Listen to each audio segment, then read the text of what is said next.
Hey, this is Chris with E3C, and we're continuing our journey on the art of small business thriving by talking about Marjorie and her journey with our process and recommendation number 3.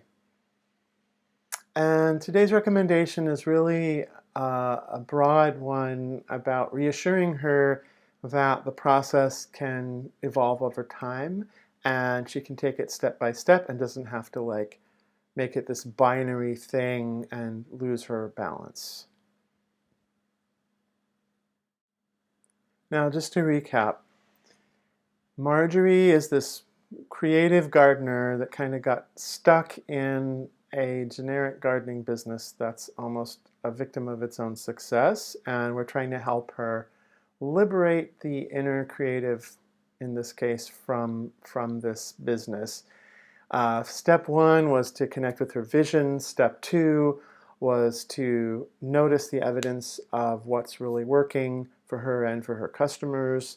And now we're talking about step 3 today, which is really what we're going to talk about next. Now for Marjorie, she's the kind of person that's almost super responsible, and she feels burdened day to day with her sense of obligation to her 12 employees and to her clients, her existing clients, and she feels almost buried under this whirlwind. And it's been a long time until we started talking with her of her being able to take a step back and look at her vision of what she really wanted to create, which of course is the whole point here. So the whole point of this step is to encourage her to step back from the whirlwind and take a little time every week to just focus and take actions towards extricating herself and realize that this does not have to happen all at once. What's been so scary for her is that sense of obligation to her 12 employees. And we really ask her, is it really necessary? Is it really your job to take care of these employees? And the answer could be yes. But again, she could gradually transition her business from one that's a generic landscaping business to one that is more exactly what she wants it to be, which is also likely to be more profitable and more fun. For Marjorie, she's starting to ask herself, do I really need to have this many people on staff to feel successful?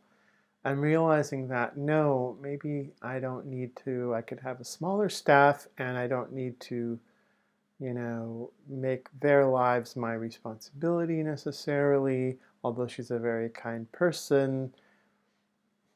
And she's starting to realize how being kind to herself will also help everybody because, even with all the payroll that she has, her margins are actually quite small right now, and because she's generic, it's really hard to charge more, and nobody's really getting ahead.